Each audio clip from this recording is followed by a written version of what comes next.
దేవుని యొక్క పరిశుద్ధ నామానికి మహిమ ఘనత ప్రభావములు కలుగునుగాక. మొదటి దినవృత్తాంతములు 29వ అధ్యాయము 26వ వచనం.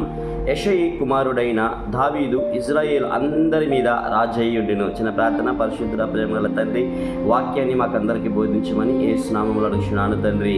ఆమేన్, ఆమేన్, ఆమేన్. వీడియో వీక్షిస్తున్న ప్రియ సహోదరి సహోదరులారా, మీకు ఒక గొప్ప శుభవార్త. ఏంటో ఆ శుభవార్త తెలుసా? ఇక్కడ 26వ వచనం 29వ అధ్యాయం మొదటి దినవృత్తాంతంలో యెషయి కుమారుడైన దావీదు ఇజ్రాయేలు అందరి మీద రాజయ్యి ఉండేనంట. హల్లెలూయా. ఎవరండి ఈ యొక్క దావీదు? ఈ యొక్క దావీదు చరిత్ర ఏంటో తెలుసా?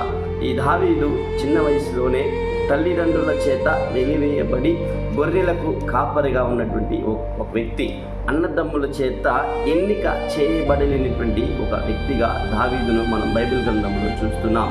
ఇదిగో సమూయేలు వచ్చి అతనిని ఆశీర్వదించడానికి, అతనిని అభిషేకించడానికి అడిగినప్పుడు ఇంకా కడుసరి వాడు ఒకటి ఉన్నాడు, వాడు గొర్రెలు కాసుకుంటూ ఉన్నాడని సమూయేలుతో చెబుతుండగా మనం వింటున్నాం కదా, మనం చదువుతున్నాం కదా.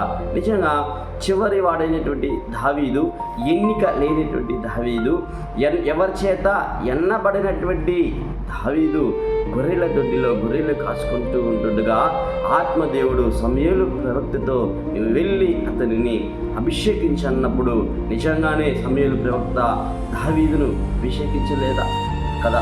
చూడండి, వాక్యం ఏం చదివిస్తుందంటే, దావీదు ఇశ్రాయేలీయులందరి మీద రాజయ్యుండును. హల్లెలూయా. నేను ఈ వాక్యం ద్వారా మీద ఏం చెప్తున్నాను తెలుసా? మన స్థితి ఇట్టనే ఉంటుందా? మనల్ని ఎవరు ఎన్నిక చేయలేరా? మనల్ని ఎవరు పట్టించుకోలేదా? మన స్థితి చూచి, మన గతి చూచి, మన యొక్క అవతారం చూచి మనల్ని ఎవరు పట్టించుకోవడం లేదని నువ్వు అనుకుంటే సరిపోదండి. ఆత్మదేవుడు దావీదు ఎదురుచూళ్ళ. దావీదు ఎక్కడో గొర్రెలు కాచుకుంటూ ఉంటుండగా దావీదును అభిషేకించి గొర్రెల కాపరిగా ఉన్నటువంటి దావీదును జనాలను ఏలేటువంటి ఒక గొప్ప కాపరిగా, రాజుగా మార్చినట్టే నిన్ను కూడా మార్చగలడు. దానికి నువ్వేం చేయాలో తెలుసా? గట్టిగా వాక్యమును పట్టుకో.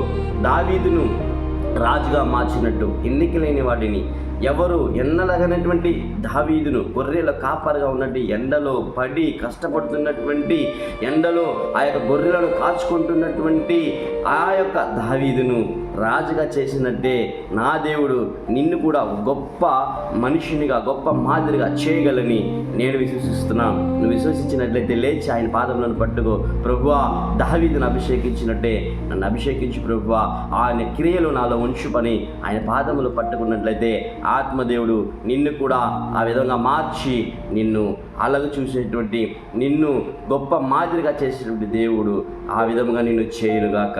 హల్లెలూయా. ఈ వాక్యము నీకు నీ హృదయమునకు సమాధానం కలిగి చేయనుగాక. ఆమేన్, ఆమేన్.